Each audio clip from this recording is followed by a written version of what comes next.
Shalom Bapak Ibu, selamat datang di YBC. Perkenalkan, saya Hanas, bareng sama istri saya, cuman istri lagi makan, jadi saya bisa mulai terlebih dahulu.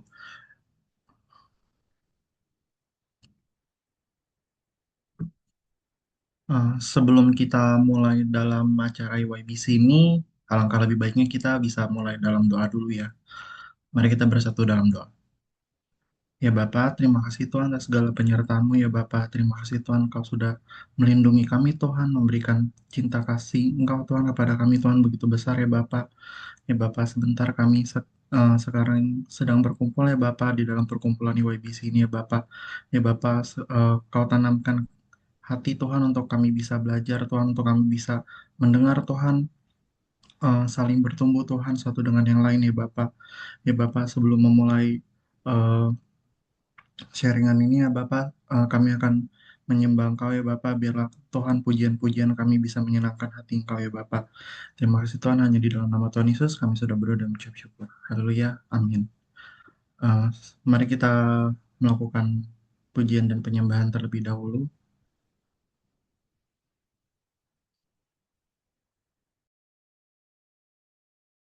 Shalom IYBC Kapes. Senang rasanya kita boleh berkumpul kembali malam hari ini, amin. Di tengah kesibukan kita rindu untuk datang, kita mau belajar bersama-sama. Di malam hari ini, biarlah rahmat Tuhan, anugerah Tuhan terus melimpah dalam kehidupan kita semua, amin. Untuk itu mari kita siapkan hati kita mau satu dalam doa.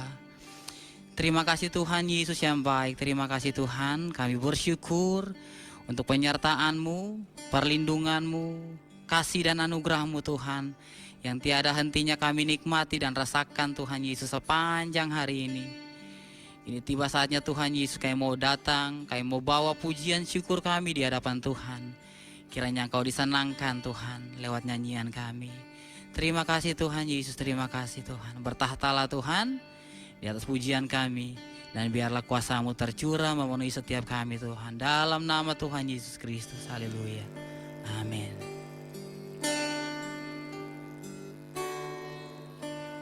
Tuhan, ku mau menyenangkan-Mu,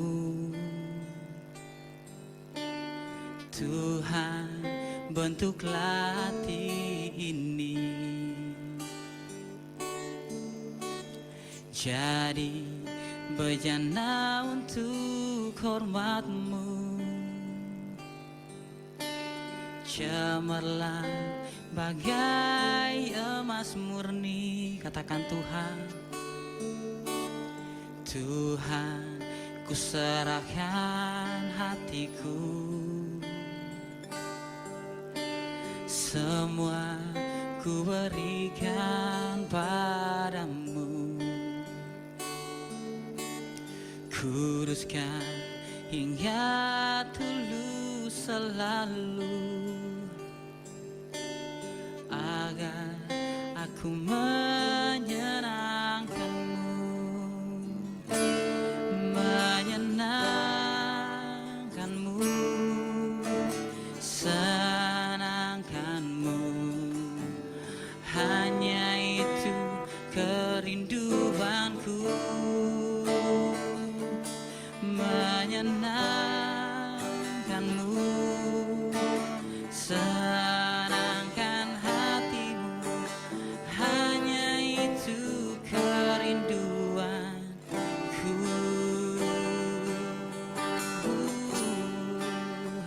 Kami mau terus menyenangkan-Mu Tuhan.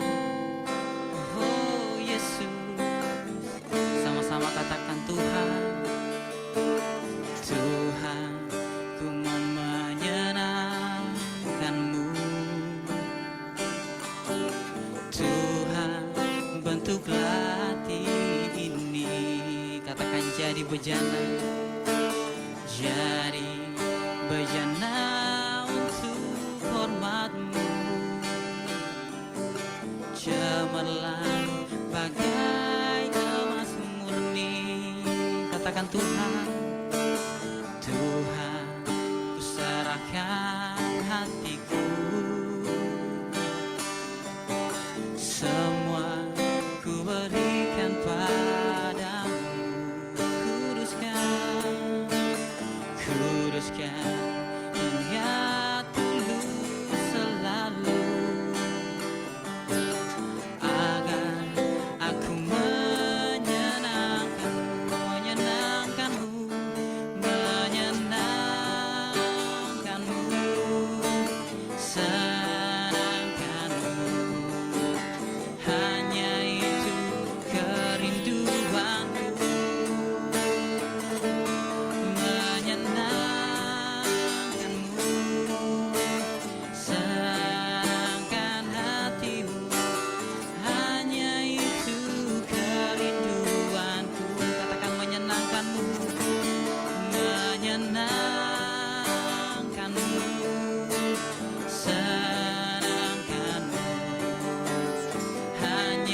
menyenangkan-Mu Tuhan.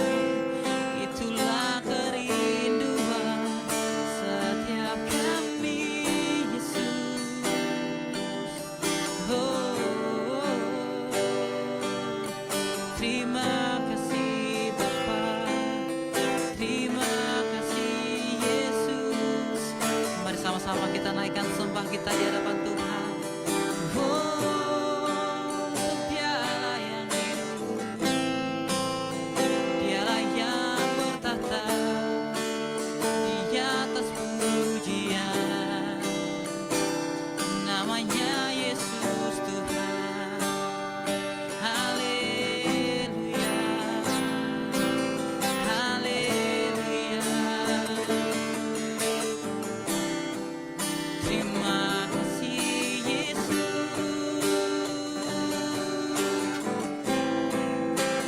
Kami bersyukur untuk penyertaan-Mu. Terima kasih Yesus. Kami bersyukur untuk anugerah-Mu, untuk kasih setia-Mu yang tak pernah berkesudahan di dalam hidup kami Tuhan. Oh, untuk itu kami selalu mau menyenangkan-Mu Tuhan.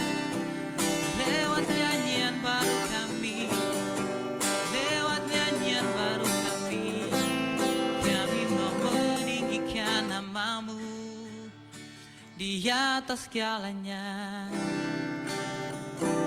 Hanya Kau Yesus Tuhan yang layak ditinggikan, yang layak diagungkan, yang layak terima segala pujian.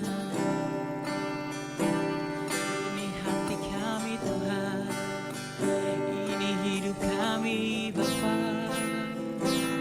Oh, menyenangkan-Mu, senangkan-Mu, hanya itu kerinduanku. Menyenangkan-Mu, senangkan hati-Mu, hanya itu kerinduanku. Hanya itu kerinduanku. Hanya itu kerinduanku.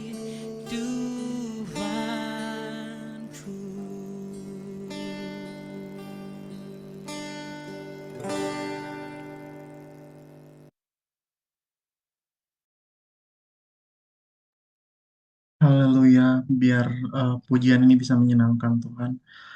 Sebentar kami akan sharing yang berjudul The Art of Fighting Well yang dipimpin oleh Pendeta Hengki So. Waktu dan tempat kami persilahkan.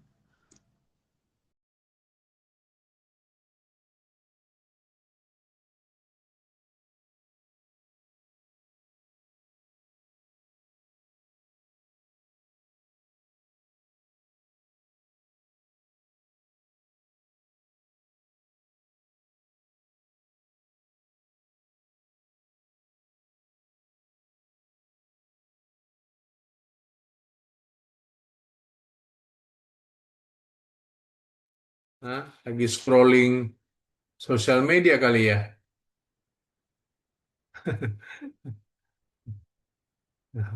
Nah, inilah memang salah satu kelemahan kalau pertemuan melalui apa online ya.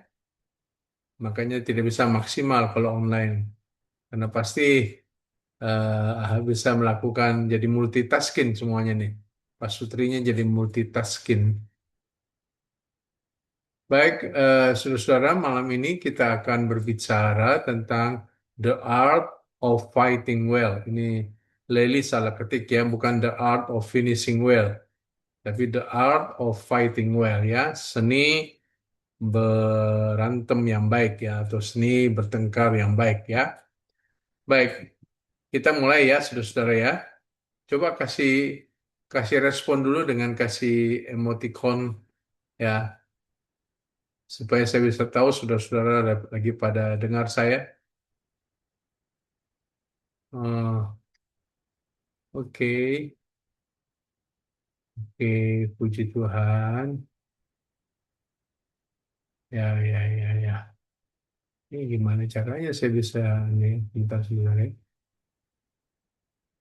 Ini soalnya sebentar-sebentar ya. Hmm, ini gaptek ini. Bentar.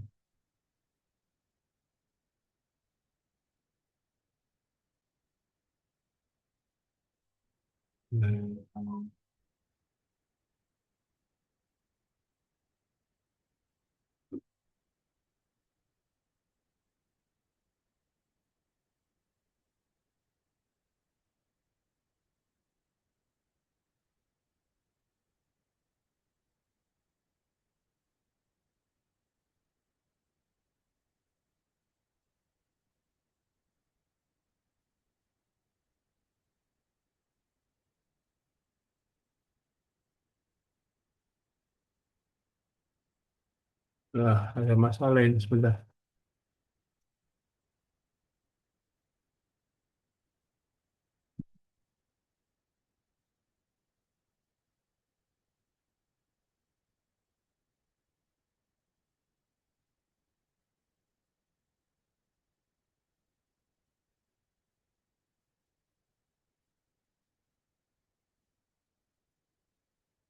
Saya keluar dulu ya. Oke.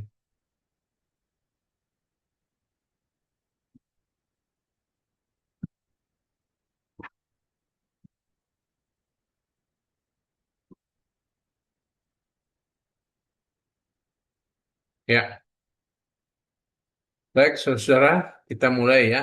The The Art of Fighting Well ya. Nah, pernikahan yang dewasa bukanlah pernikahan tanpa pertengkaran, tetapi pernikahan yang bertengkar tanpa kehilangan cinta, dan pernikahan yang semakin bertumbuh pasca pertengkaran. Dan ini adalah sebuah pernikahan yang dewasa. Sedangkan pernikahan yang kanak-kanak, kalau ada pertengkaran, maka berakhir dengan kebencian, berakhir dengan sakit hati, dan pertengkaran itu malah kemudian membuat hubungannya semakin renggang dan pernikahannya semakin terancam. Nah, tentunya kita ingin memiliki pernikahan yang dewasa, bukan pernikahan yang kanak-kanak, dan harus terus bertumbuh.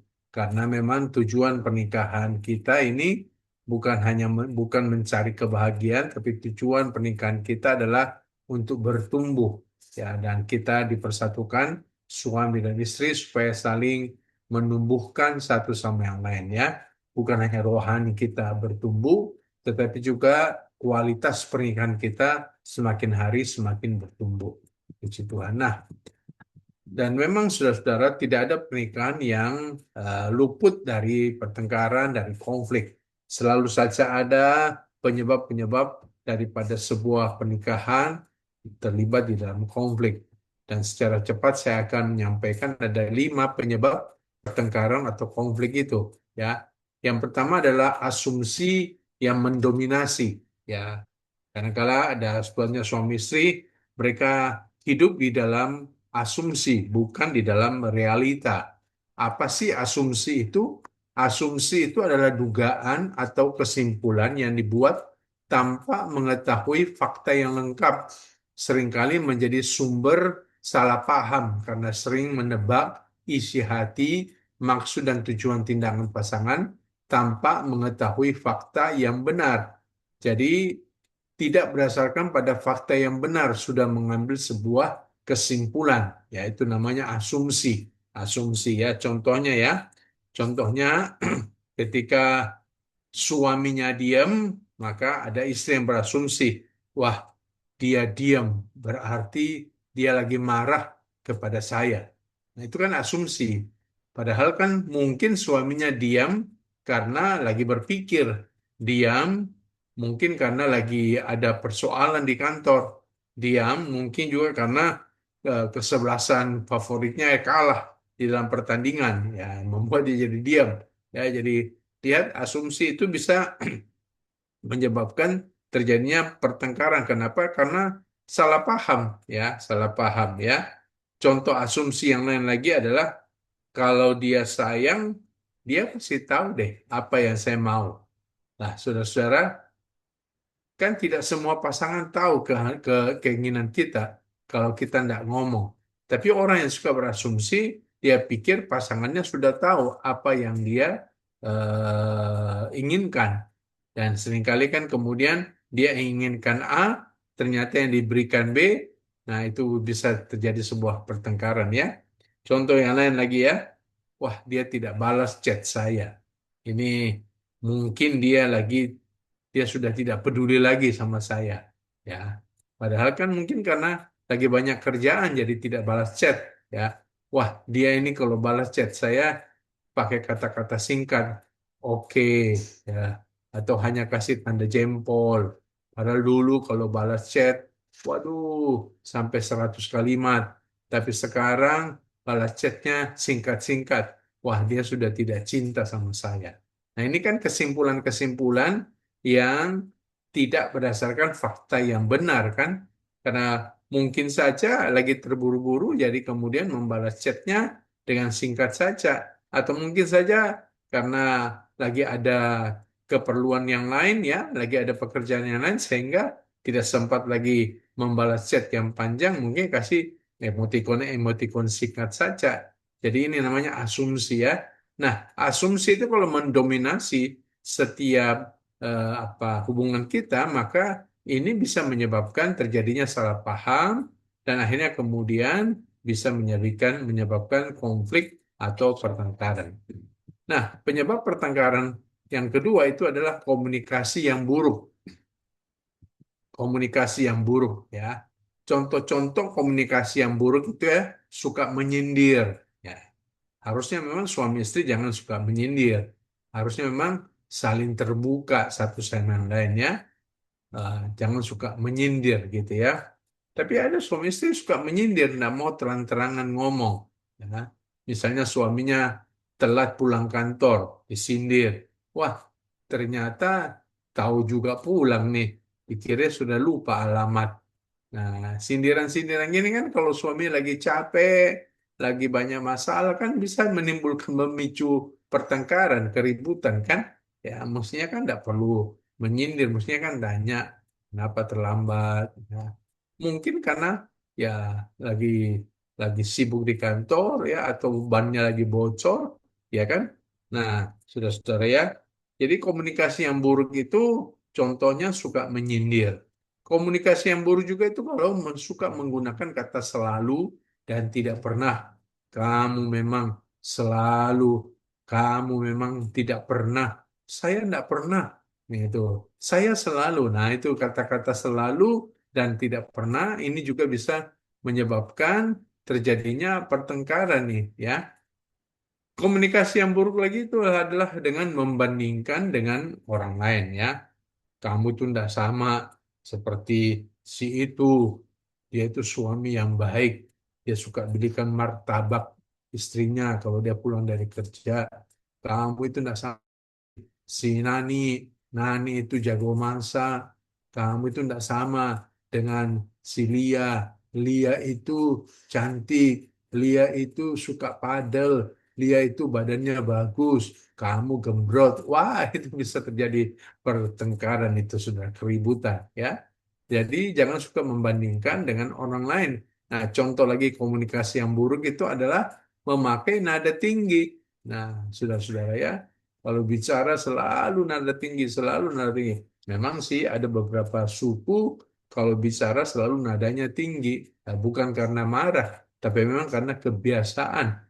Ya, mungkin karena suku itu tinggal di daerah pegunungan. Jadi kalau manggil orang itu selalu harus berteriak. Atau mungkin tinggal di pesisir pantai yang kalau harus bicara harus dengan suara keras. Ya mungkin saja ya saudara-saudara. Sehingga kemudian itu sudah menjadi sebuah kebiasaan. Nah, memang ada suku-suku tertentu kalau ngomong selalu nada tinggi, ya. Tapi kalau saudara apa ya, memang dari suku tertentu harus bisa memaklumi bahwa kalau dia nada tinggi bukan karena dia marah, tapi memang karena kebiasaannya. Tapi kalau saudara tidak dari suku tertentu, tentunya harus belajar ketika berkomunikasi menggunakan nada, jangan nada tinggi, ya. Karena nada tinggi memang seringkali membuat kita yang mendengar langsung tidak enak perasaan kita, ya.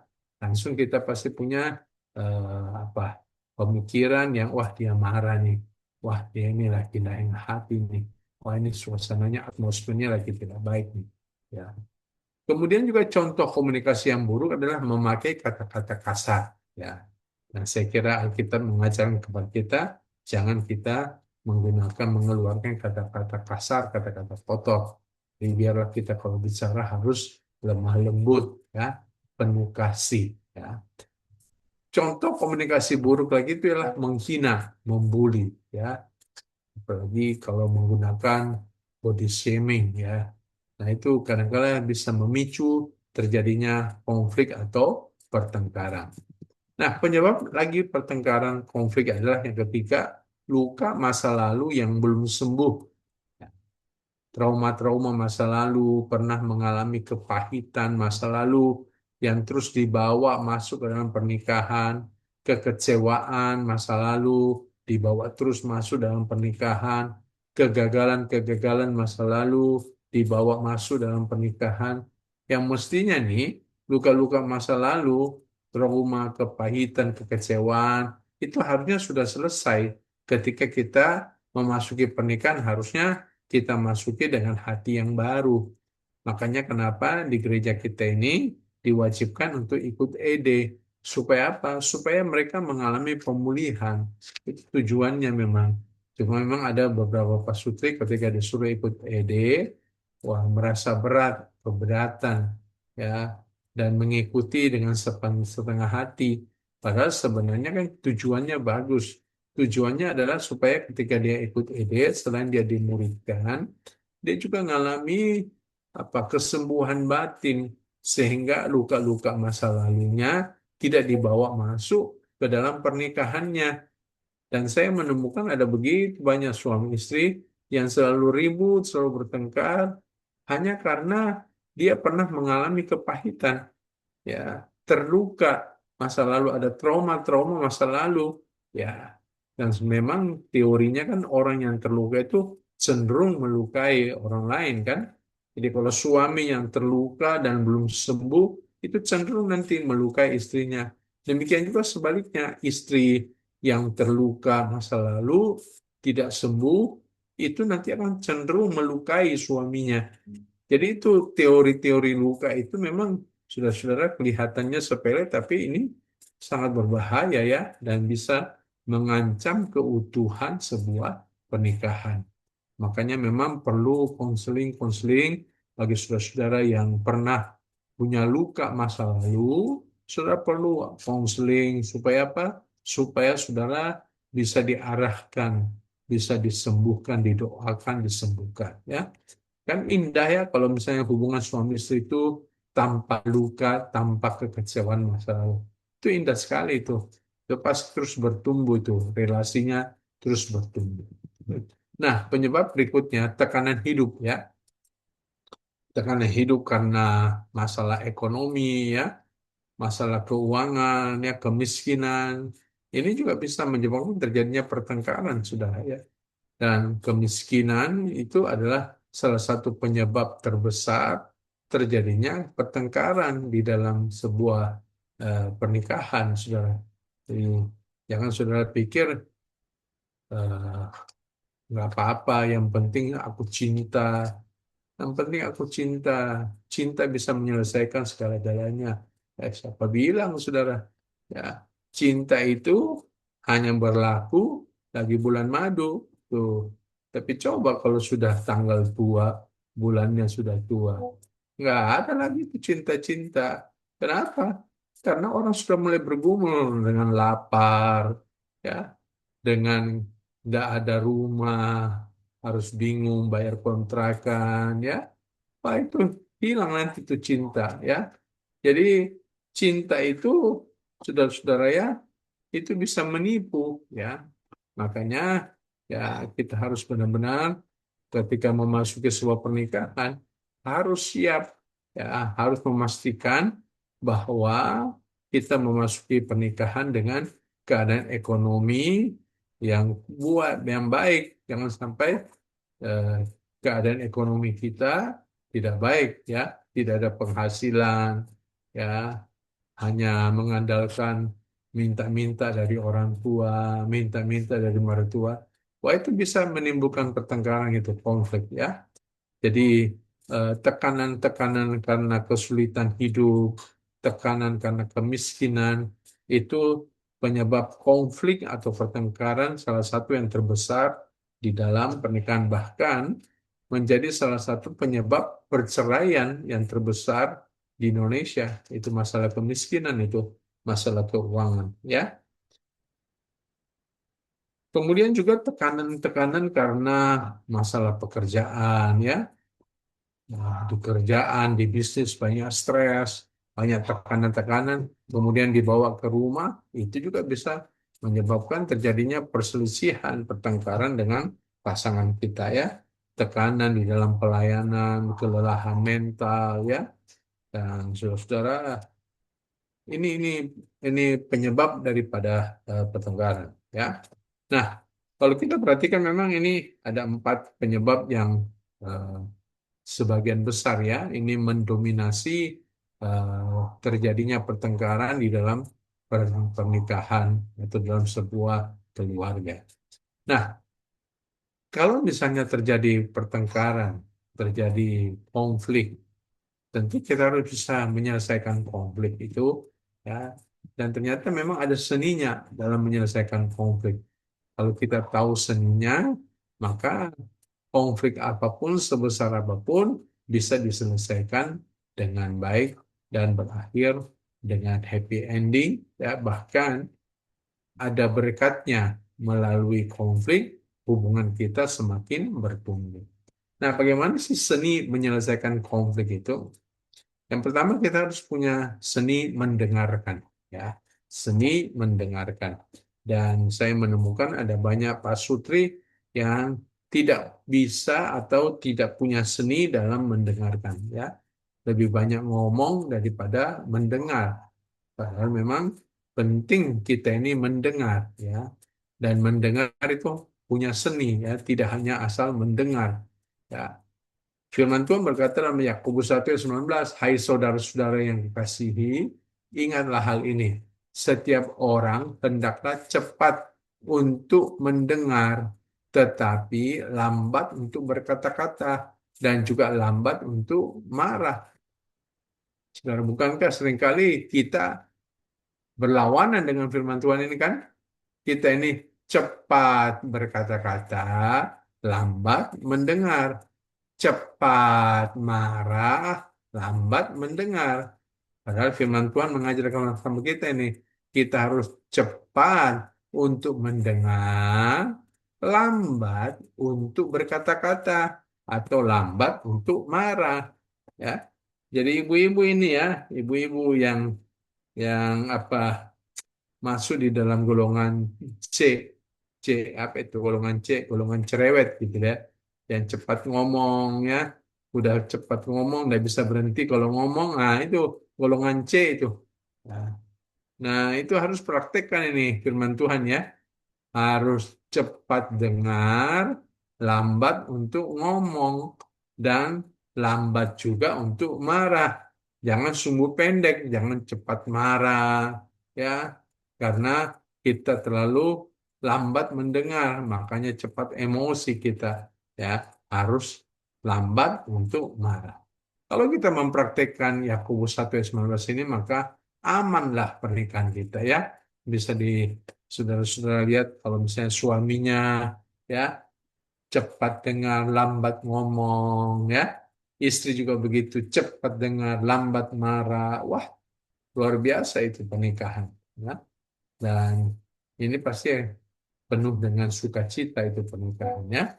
Tapi bisa dibayangkan ya, kalau suaminya cepat, lambat dengar, cepat ngomong, istri juga begitu ya, lebih cepat ngomong daripada mendengar, wah itu repot itu ya.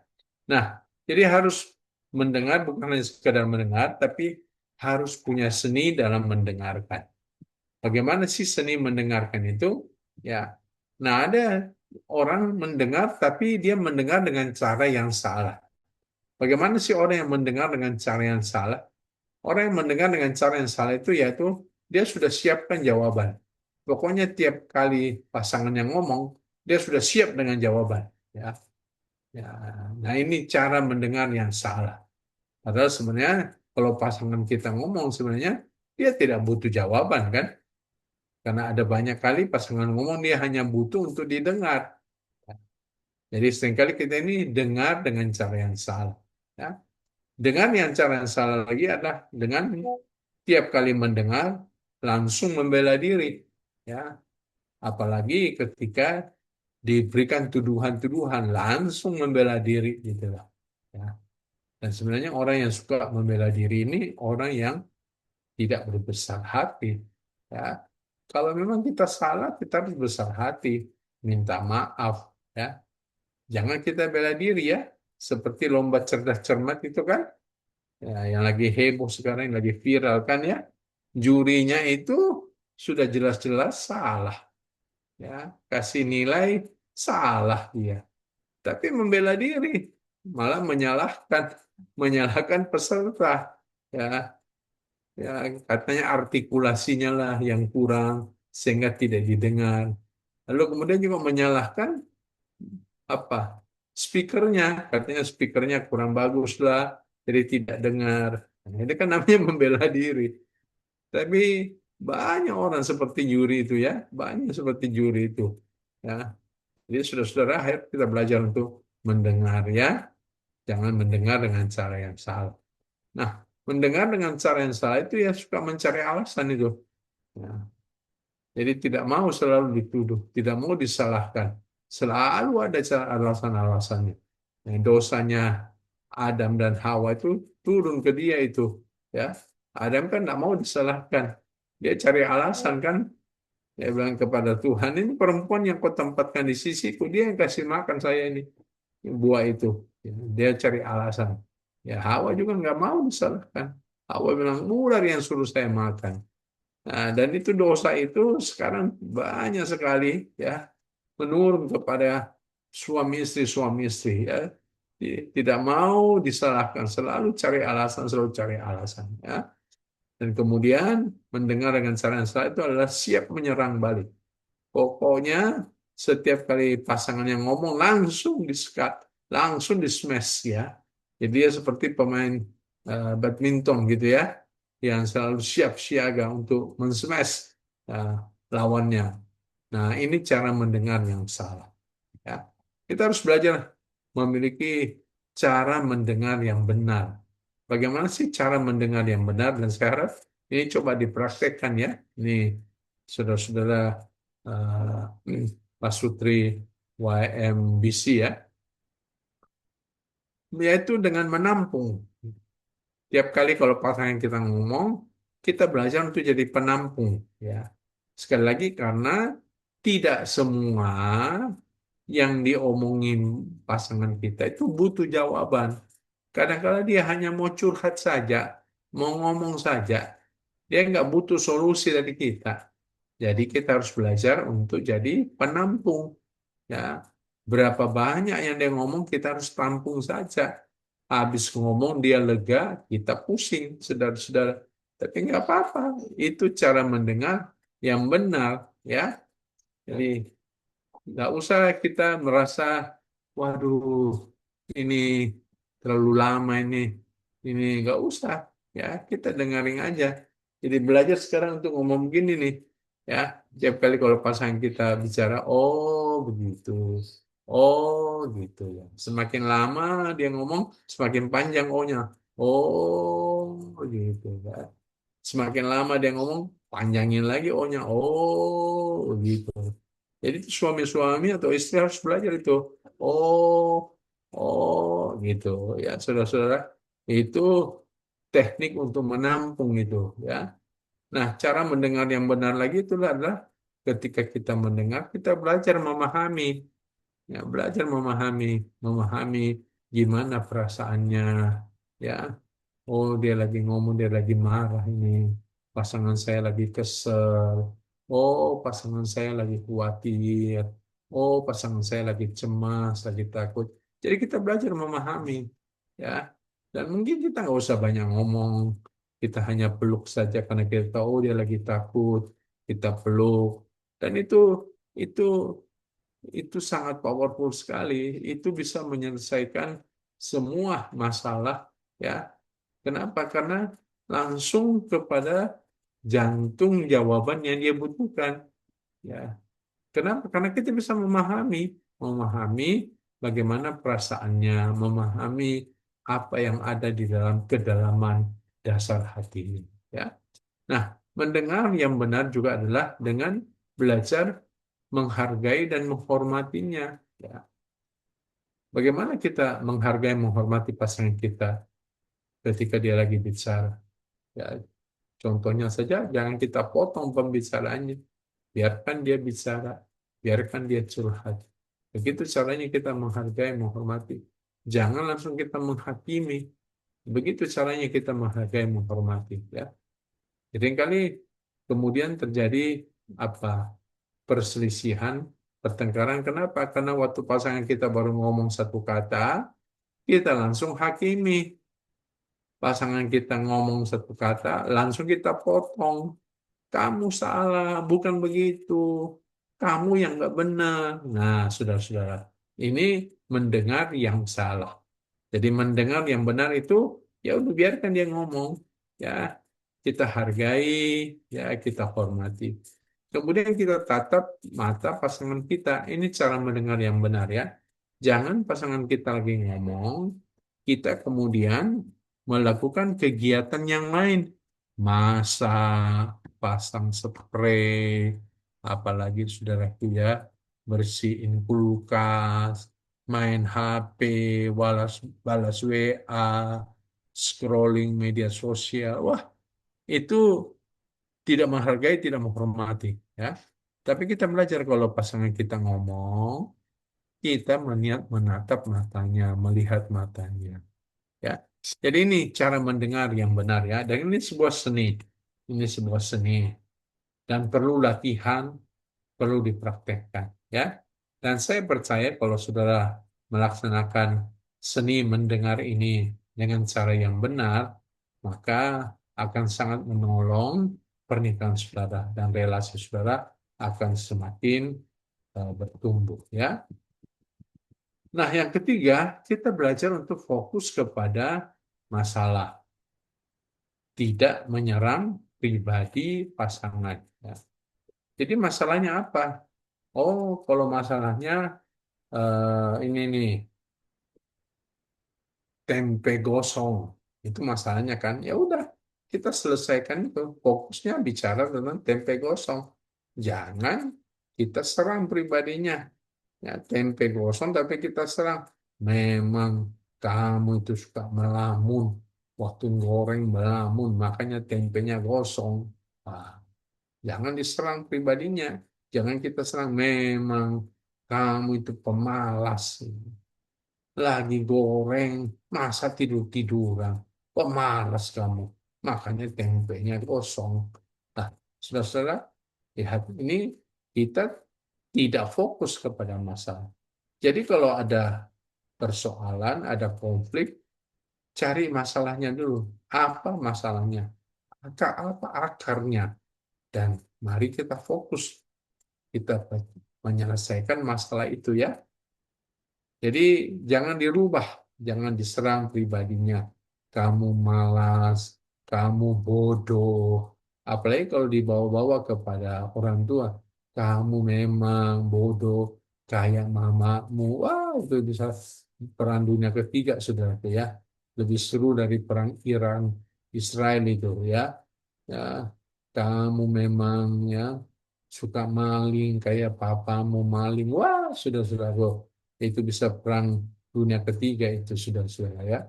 Jadi jangan menyerang pribadi pasangan ya, tapi fokus pada masalah. Ya. Yang keempat, saudara, jangan membawa penonton dalam konflik kita. Penonton itu misalnya keluarga kita, mertua, orang tua, ipar, anak, ha? Siapa lagi sudah itu ya, gembala, siapa lagi ya, anggota sel kita, ketua F kita, teman baik kita. Jangan bawa penonton ke dalam konflik kita. Karena ini konflik antara kita dengan pasangan kita. Biarlah kita menyelesaikannya. Ya, kecuali, saudaraku, saudara menyadari betul, wah ini konflik kita ini perlu ada orang ketiga untuk menengahi. Ya, baru boleh datang kepada gembala, datang kepada konselor, datang kepada pemimpin rohani untuk dikonseling, ya. Tapi selama saudaraku, saudara merasa tidak butuh orang ketiga untuk menyelesaikannya, ya udah selesaikan saja suami dan istri. Jadi jangan dikit-dikit kemudian datang ke orang ketiga. Apalagi melibatkan orang ketiga untuk mencari simpati, untuk mencari dukungan. Nah, kan seringkali seperti itu ya, saudara-saudara ya. Kita merasa, aduh, kalau aku sendiri aku bisa kalah nih. Lalu kita pergi ke mertua atau pergi ke orang tua kita. Lalu kita pasti kalau kita datang cerita kepada orang tua kita, pasti yang kita jelekan adalah pasangan kita. Ya, nggak mungkin kita salahkan diri kita. Yang kita salah-salahkan pasti pasangan kita. Nah, tujuannya apa? Tujuannya supaya orang tua kita itu simpati sama kita, lalu memberikan dukungan kepada kita. Nah, saudara, tapi dengan demikian kan kita sudah melibatkan penonton di dalam konflik kita, ya. Dan saudara, saya mau bilang sama saudara ya, bahwa usahakan kalau saudara ribut suami istri, jangan dibawa dalam EF, sharing EF. Wah, itu sangat tidak bijaksana, saudara. Ya, sangat tidak bijaksana. Ya. Dan saya harap supaya ketua F juga kasih peringatan lah. Kalau misalnya ada anggotamu dalam sharing, lalu kemudian mulai jelek-jelekan suaminya, cerita tentang konflik keluarganya, sudah harus kasih peringatan. Lebih baik janganlah. Kalau mau konseling secara pribadi saja dengan ketua F, jangan di ngomongin di dalam sharing EF. Kan itu kan didengar oleh semua anggota EF. Ya. Nah, saudara perhatikan sama saya ya.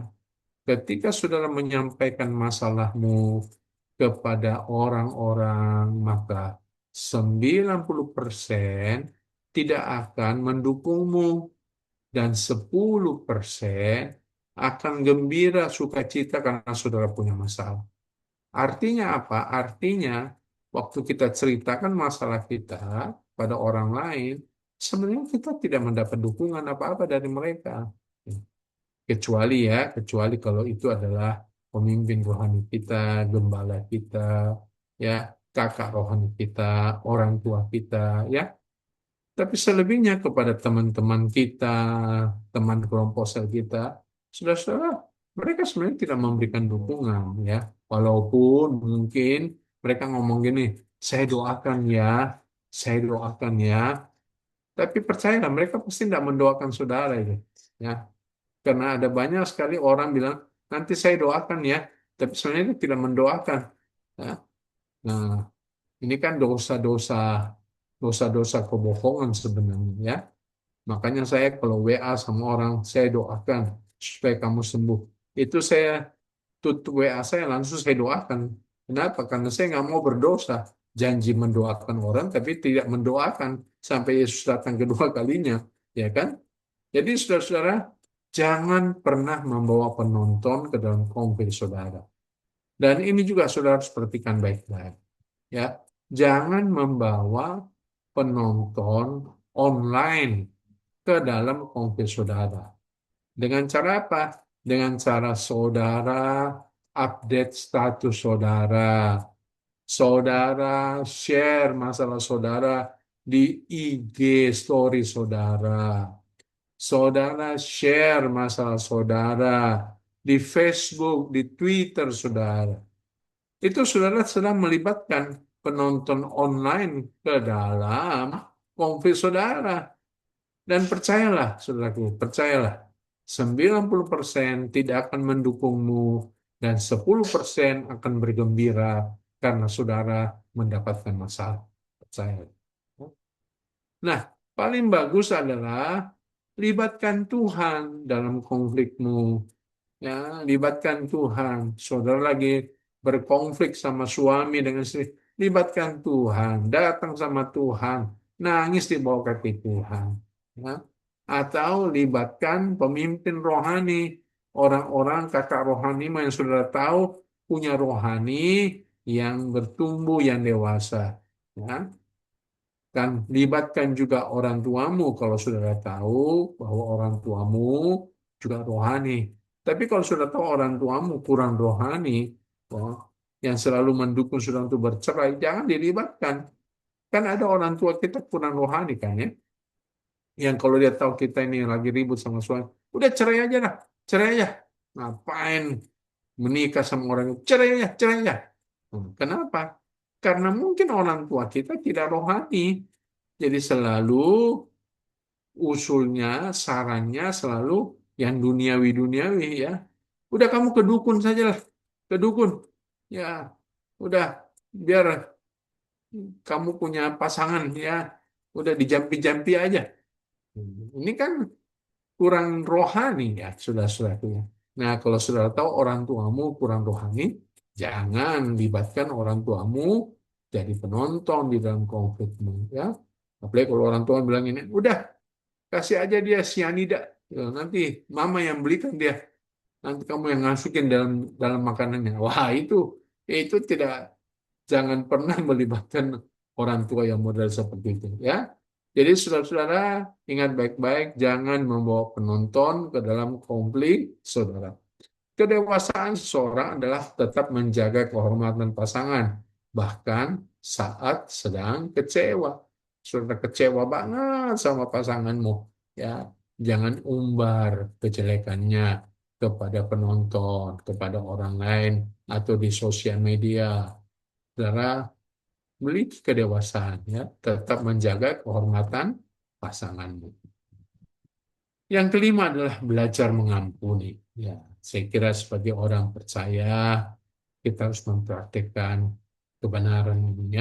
Kolose 3 ayat 13 berkata, sabarlah kamu seorang terhadap yang lain dan ampunilah seorang akan yang lain. Apabila seorang menaruh dendam terhadap yang lain, sama seperti Tuhan telah mengampuni kamu, kamu perbuat jugalah demikian. Jadi saudara-saudara, mari kita belajar ya untuk ampuni seorang akan yang lain. Ya. Jangan kita taruh dendam, taruh benci. Suami kita menyakiti kita, istri kita menyakiti kita, jangan taruh dendam, taruh benci. Belajar mengampuni, belajar mengampuni. Ya. Ini akan menyelesaikan konflik.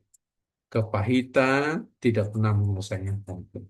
Pengampunan akan menyelesaikan konflik. Sakit hati, dendam, balas dendam tidak akan menyelesaikan konflik. Mengampuni akan menyelesaikan konflik. Dan kita juga penuh kekurangan, suatu hari kita butuh pengampunan.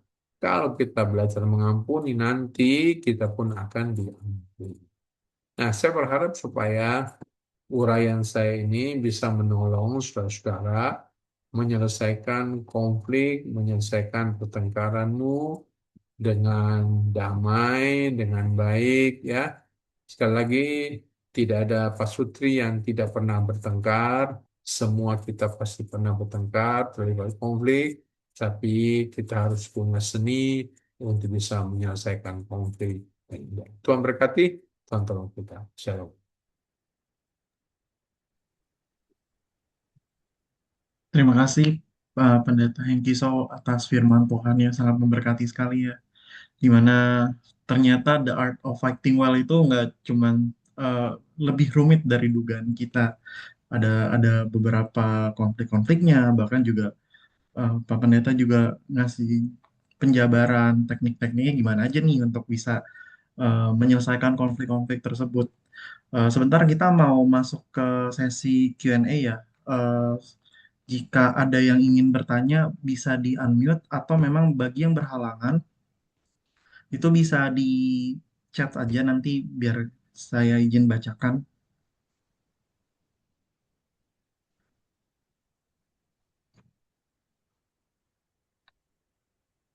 Mungkin izin saya bisa sebagai pertanyaan pembuka ya. Eh, Gimana sih caranya Pak Pendeta untuk kita tuh menyelesaikan konflik sedangkan nih misalnya nih kita lagi pulang kantor gitu kan sama-sama capek tuh tiba-tiba eh, keceletuk gitu ada apa namanya ada kesenggol dikit masalah sama pasangan kita kan itu kan pas keadaan tuh lagi benar-benar capek-capek banget tuh itu gimana tuh Pak Pendeta untuk coba menyelesaikan konfliknya. Iya, kalau lagi capek, pasti memang cepat cepat spanning, cepat cepat terbakar, ya. Nah, itulah sebabnya memang kalau lagi capek harus istirahat dulu, tarik nafas dulu, ya. Dan kalau misalnya lagi capek, baru pulang kerja gitu, lalu kemudian tersundul sedikit, ya saya sarankan ya kuasai diri, kendalikan diri, ya. Harus tarik nafas dalam-dalam, ya. Kemudian ya ada yang menyarankan minum air putih katanya supaya adem. Ya, kalau menurut saya juga bagus ya. Apalagi Jakarta lagi panas banget ya, minum air putih segelas oke lah. Ya, artinya apa gini? Maksudnya adalah ada waktu jeda, ada waktu jeda. Sehingga kemudian yang tadinya spanning kita, emosi kita yang sudah hampir meledak, itu bisa kemudian turun lagi. Ya. Karena kadang-kadang memang ketika eh, apa ya eh, capek, kemudian emosi lagi tinggi, ya disundul sedikit itu bisa langsung sundul pendek, ya. Dan ketika situasinya seperti itu, kata-kata kita bisa jadi kasar, ya. Kemudian ya kadang-kadang nggak bisa mengontrol tangan, kaki, ya, ya mulut itu bisa bahaya memang. Makanya memang harus bisa kuasai diri, ya. Dan penguasaan diri itu penting, penguasaan diri penting. Ada banyak kali kemudian KDRT terjadi karena tidak bisa menguasai diri. Hanya karena masalah sepele meledak. Nah, itu masalah penguasaan. Sekira gitu ya, Hanel ya. Terima kasih Pendeta Hengkiso. Mungkin dari Bapak Ibu yang lain ada pertanyaan atau mungkin bisa di chat. Oh, ini ada pertanyaan nih Pak. Saya izin bacakan. Bagaimana menghadapi masalah yang tidak ada titik cerahnya karena usaha yang dibicarakan pasangan itu gak dijalankan sama sekali dan merasa hanya kita yang hadapi sendiri. Saya nggak jelas pertanyaan. Maksudnya itu terulang-ulang terus kasus yang sama atau gimana? Coba diulang lagi pertanyaan.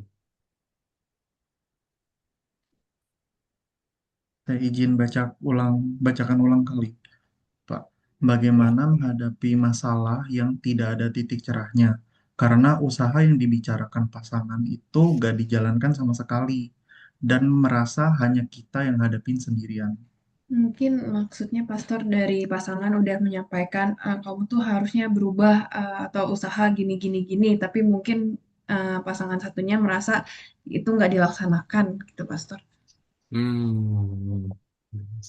Nah, itulah sebabnya memang ketika ingin mencari solusi, ingin mencari jalan keluar, itu harus dua pihak. Jangan satu pihak. Jangan suami yang bilang, kamu harus begini ya. 1, 2, 3. Atau istri yang bilang, pokoknya ya kamu harus begini ya. 1, 2, 3, 4. Itu pasti nggak akan terlaksana dengan baik. Nah, tapi sebaiknya memang harus suami istri yang sama-sama menemukan solusinya. Ayo, bagaimana kalau kamu nanti begini, 1, 2, 3, setuju nggak? Nah, kalau dia sudah bilang setuju, oke. Dan dia akan melaksanakan. Kenapa? Karena itu hasil kesepakatan bersama. Ya. Sebab kadang-kala ada pasangan kita tidak mau melaksanakan karena merasa pertama digurui, yang kedua merasa diintimidasi, yang ketiga dia merasa siapa lu mau atur-atur gua gitu.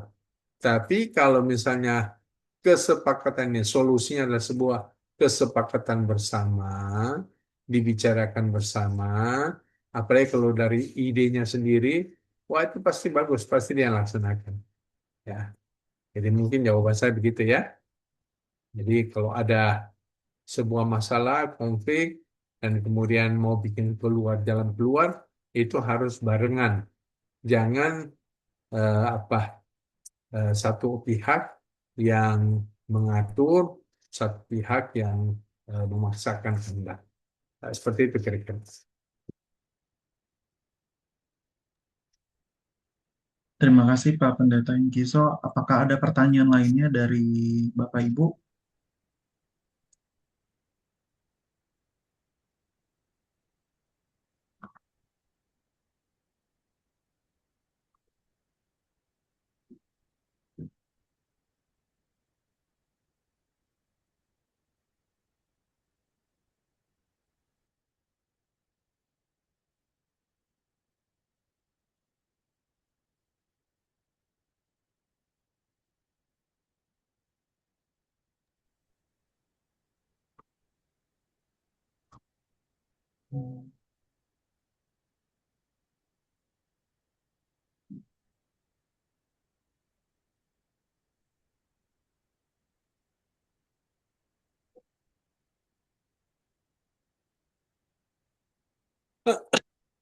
Atau mungkin saya izin tanya lagi, Pak Inkiso. Eh, Kapan sih waktunya yang paling tepat gitu, Pak, untuk tahu gitu loh kapan kita butuh orang ketiga gitu, maksudnya kayak orang ahlinya. Kalau untuk kayak tolak ukur apa sih yang ini, oh udah triggernya nih, kita memang harus butuh orang ketiga nih untuk bisa diselesaikan gitu. Karena ternyata nggak selesai-selesai gitu. Ya, ketika masalah itu berlarut-larut dan tidak ada solusinya ya, maka Anda butuh orang ketiga untuk bisa menolong. Nah, kadang-kadang orang ketiga kan melihat dari helikopter, melihat lebih objektif ya. Jadi bisa memberikan solusi, bisa menolong saudara untuk sama-sama mencari solusi. Ya. Tapi kalau kalian berdua yang saling eh, yang lagi terlibat konflik, pasti tidak akan objektif melihat sebuah masalah. Nah, pasti sudah distorsi dengan pandangan kalian, dengan kemarahan kalian, dengan kebencian kalian, ya. Jadi perlu memang orang ketiga ketika saudara tahu bahwa oh ini nggak ada solusi dan kita nggak bisa menemukan solusi nih, harus bantu orang ketiga nih. Nah, saya kira begitu. Nah, tapi semua tergantung kedewasaan Pak Sutri sebenarnya. Semakin dewasa Pak Sutri, maka ketika ada konflik, maka dia akan bisa menyelesaikannya dengan baik, ya. Tapi semakin kanak-kanak Pak Sutri itu, konflik kecil apapun pasti akan sulit itu diselesaikan. Jadi sangat tergantung kepada kedewasaan daripada Pak Sutri itu. Pastor, mungkin aku izin menambahkan pertanyaan, Pastor. Untuk Kenapa? izin menambahkan pertanyaan, kan hubungan yang sehat antara suami istri itu pasti memang hubungan yang sangat terbuka gitu ya, karena kita setiap hari bersama, pasti kita banyak komunikasi, dan di mana banyak komunikasi itu kadang-kadang suka ada cekcok atau ketidaksesuaian. Nah, misalnya nih, Pastor, kalau misalkan ada berantem dan berantemnya ini mungkin sangat menyakiti hati salah satu pihak gitu. Pihak yang bersangkutan mungkin udah coba minta maaf, tapi pihak yang satunya tuh masih sakit dan berat hati gitu untuk memaafkan. Itu gimana ya Pastor? Maksudnya yang satu nih ngerasa, oh udah minta maaf, tapi yang satu nggak mau maafin. Terus lama-lama yang minta maaf ini capek dan nggak mau minta maaf lagi gitu, karena dia merasa gue udah minta maaf, tapi kok yang satunya nggak mau maafin. Itu gimana tuh Pastor? Kayak gitu. Ya, jadi memang kalau pasangan sudah minta maaf, minta pengampunan, harus kasih pengampunan ya. Jangan mengeraskan hati. Ketika kita mengeraskan hati, maka nanti satu hari kalau kita bikin salah, lalu minta pengampunan, nanti kita nggak akan dapat pengampunan. Yang lebih penting lagi adalah ketika kita eh, berdosa dan minta pengampunan dari Tuhan, maka nanti kita tidak akan menerima pengampunan karena kita sendiri tidak mengampuni ya. Kan firman Tuhan bilang ampunilah kesalahan seperti seperti kami sudah mengampuni orang yang bersalah kepada kami. Tapi kan kita nggak bisa menaikkan doa ini kalau kita nggak bisa mengampuni orang bersalah. Bagaimana kita bisa minta pengampunan dari Tuhan kalau kita nggak mengampuni orang yang bersalah kepada kita? Jadi memang kita sebagai suami istri ya, ketika pasangan kita melakukan hal yang jahat, bahkan yang menyakitkan sekalipun, ya kita harus belajar untuk melepaskan pengampunan. Ya. Jadi jangan mengeraskan hati. Ini ada pertanyaan lagi, Pak, eh, dari chat. Jika saya mencari solusi dan berkonsultasi dengan konselor, lalu pasangan tidak mau ikut untuk bertemu dengan konselor, padahal sudah bahas kesepakatan berdua. Selalu pasang alasan untuk menghindar. Itu bagaimana ya untuk cara menanggapinya? Ya, pasti konselingnya tidak berhasil. Sebab konseling yang berhasil adalah ketika suami istri yang punya masalah itu datang kepada konselor. Kalau hanya suami saja yang datang atau istri saja yang datang, pasti tidak akan berhasil konseling itu. Jadi memang agak repot. Agak repot. Nah, tergantung sekarang kalau suaminya nggak mau datang ke konselor, ya harus kasih tahu sama suaminya bahwa masalah tidak akan selesai. Tapi memang ini yang sedang terjadi. Banyak suami atau istri yang tidak mau datang karena merasa gengsi, atau merasa malu, atau mungkin merasa tidak butuh. Ya, banyak alasan memang. Tapi ketika tidak datang kepada konselor, sedangkan pasangannya pengen sekali untuk menyelesaikan masalah, ya pasti tidak akan selesai. Tidak akan selesai. Apalagi kalau misalnya sumber masalahnya itu ada kepada pasangannya yang nggak mau datang ke konselor itu, wah itu repot itu.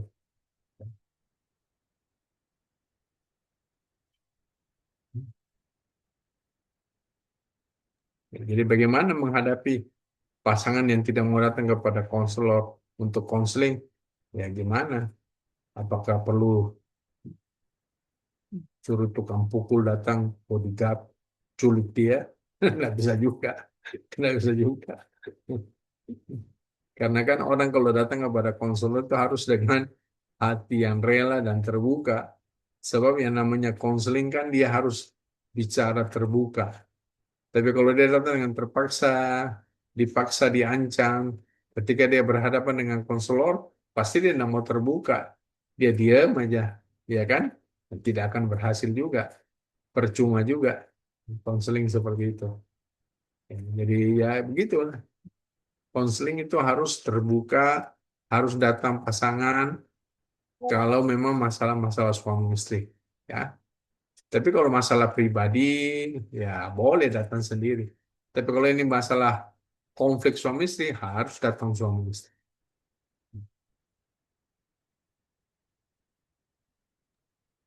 Baik, ini ada pertanyaan lagi. Kapan waktu yang tepat untuk mengambil jeda jika emosi sedang memuncak?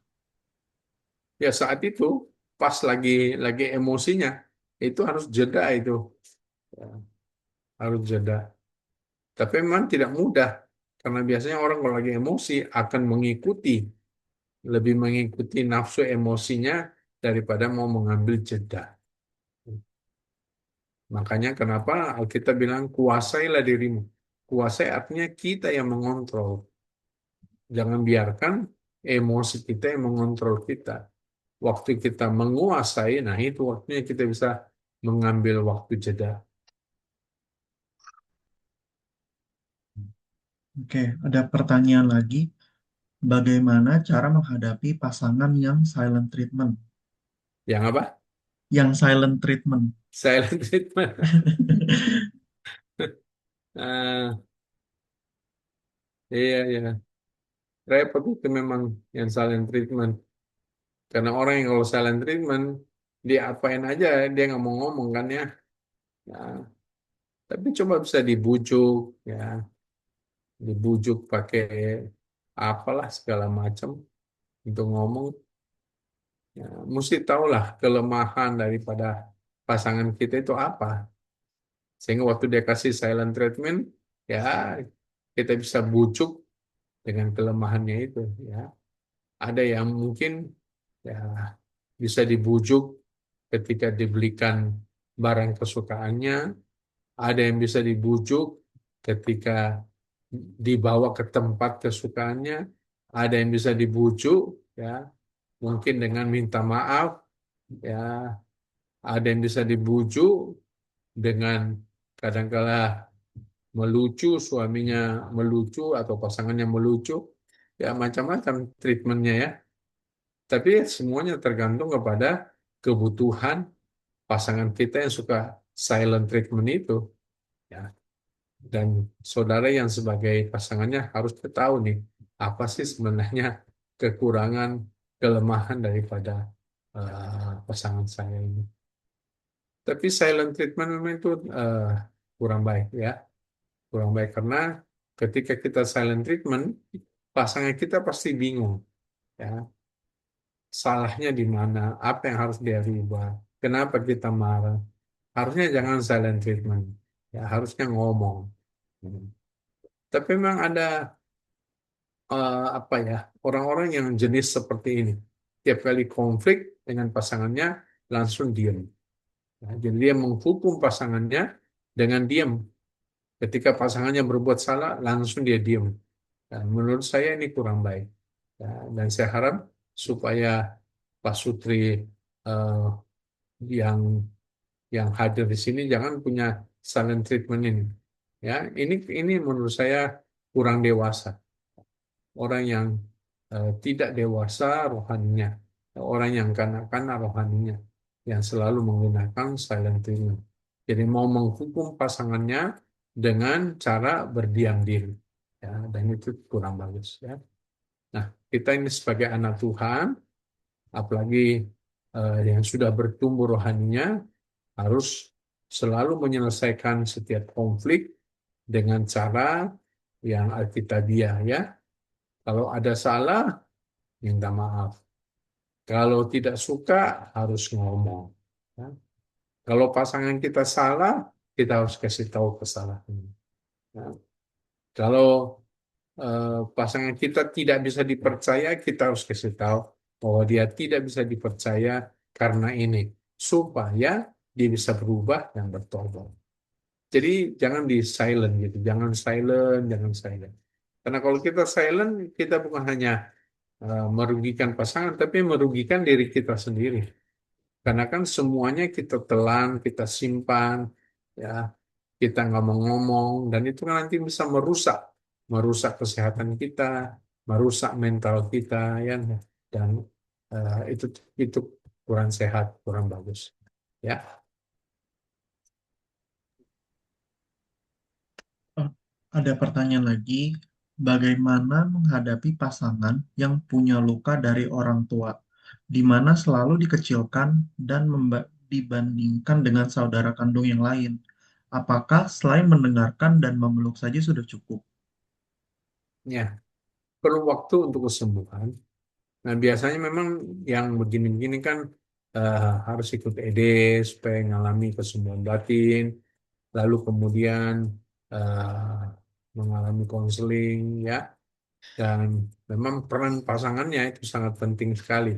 Ya, peran pasangan kalau tahu kalau pasangannya ini pernah terluka oleh orang tuanya, pernah direndahkan, gambar dirinya lagi rusak. Itu memang peran pasangan sangat penting bagaimana memberikan penghargaan, memberikan apresiasi, ya, supaya harga dirinya itu, ya, penolakan-penolakan masa lalu itu bisa apa? Bisa dipulihkan, ya. Jadi peran daripada pasangan ini adalah bagaimana dia bisa menebus, menebus, ya, apa yang orang tuanya dulu apa ya, tidak lakukan, apa yang orang tuanya lakukan merugikan kepada pasangannya itu. Nah, ini dia harus berusaha untuk bisa menebusnya, walaupun bukan dia yang melakukan. Misalnya saja memberikan apresiasi, memberikan penerimaan, ya. Ini kan cara-cara kita menebus kesalahan orang tua pasangan kita, ya. Nah, kemudian mendorong, memotivasi, ya. Dan ini tidak mudah loh, tidak mudah. Ya. Makanya memang perlu pendampingan-pendampingan, ya. Ada orang ketiga yang bisa menolong, menyemangati, ya. Tapi bisa disembuhkan, bukan berarti nggak bisa. Bisa disembuhkan, memang perlu waktu, perlu waktu. Ya.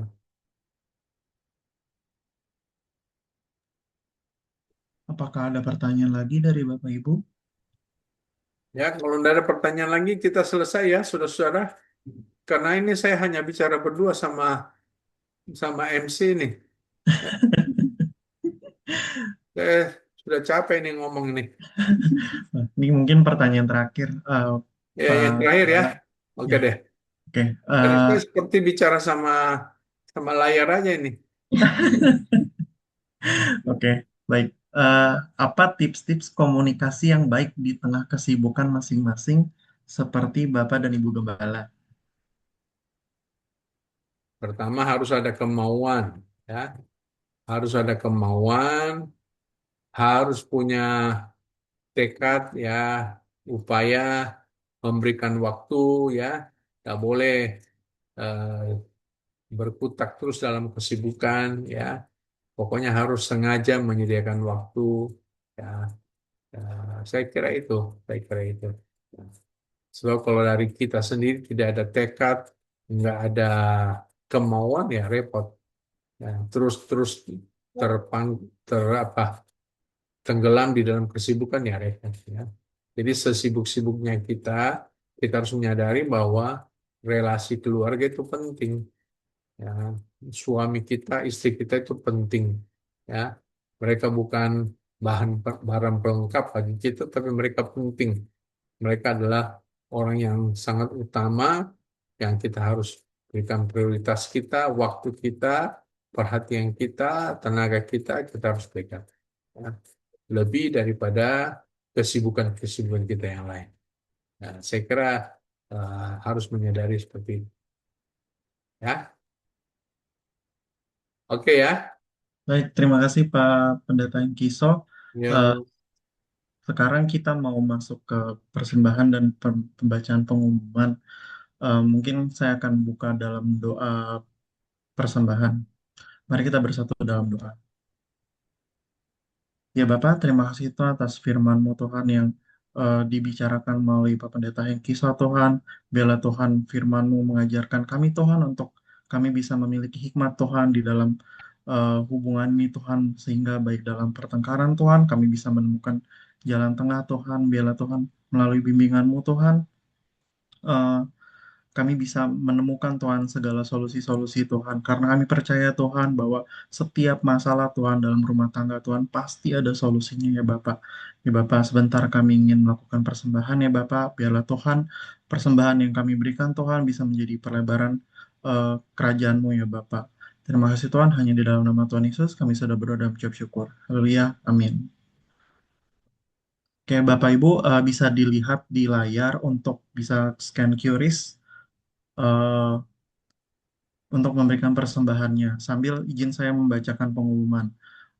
Pertama-tama saya ucapkan terima kasih kepada Pak Pendeta Hengki So atas sharingnya mengenai The Art of Fighting Well, di mana mengajarkan kami ya untuk kami bisa bisa berkomunikasi lebih baik lagi, gimana cara menyelesaikan permasalahan, menemukan titik-titik eh, konfliknya lah di mana sama teknik-tekniknya juga untuk kita bisa menyelesaikan masalah tersebut. Dan pengumuman kedua itu adalah acara selanjutnya di YBC ini dimulai pada tanggal 10 Juni tanggal 10 Juni 2026. Pembicaranya itu dibawa oleh Pastor Pierre Ronald dan Pastor Bonita. Jadi di save di kalender jangan lupa supaya nggak ketinggalan ya Bapak Ibu. Sama untuk eh, ketiga, pengumuman ketiga, saya memberikan link di Google untuk Bapak Ibu bisa mengisi absensi agar bisa didata oleh pengurus dari Eklesia itu sendiri. Dan juga saya mengingatkan kembali untuk acara EYBC itu diadakan di setiap Rabu kedua dan Rabu keempat di setiap bulannya.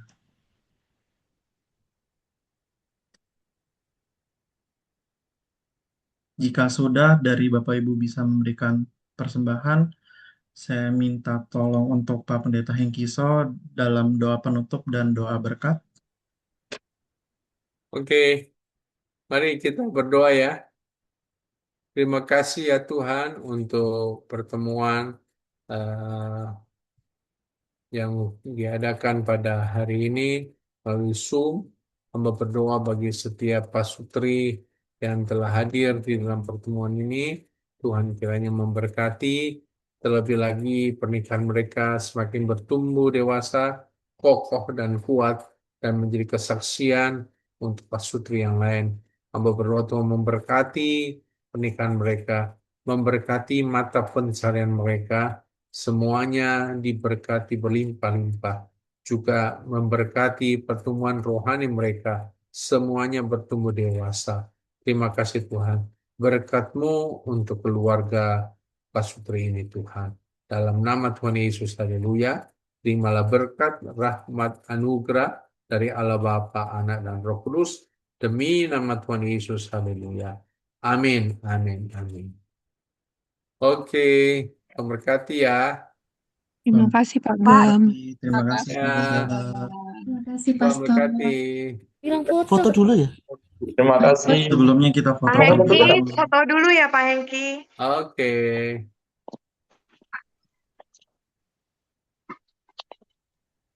Habis ini kita makan-makan ya di rumah Baiklah. masing-masing ya.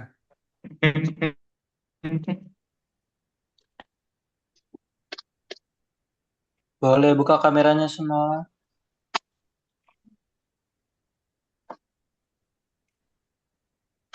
Oke, boleh senyum. 1, 2. Sekali lagi. 1, 2. Boleh ganti gaya. 1, 2. Sekali lagi. 1, 2. Oke, terima kasih. Yuk, Terima berkati. kasih Pak Terima Hengki. kasih, Terima Mas. kasih. Terima kasih semuanya. Terima kasih semuanya. Terima Yuk. kasih.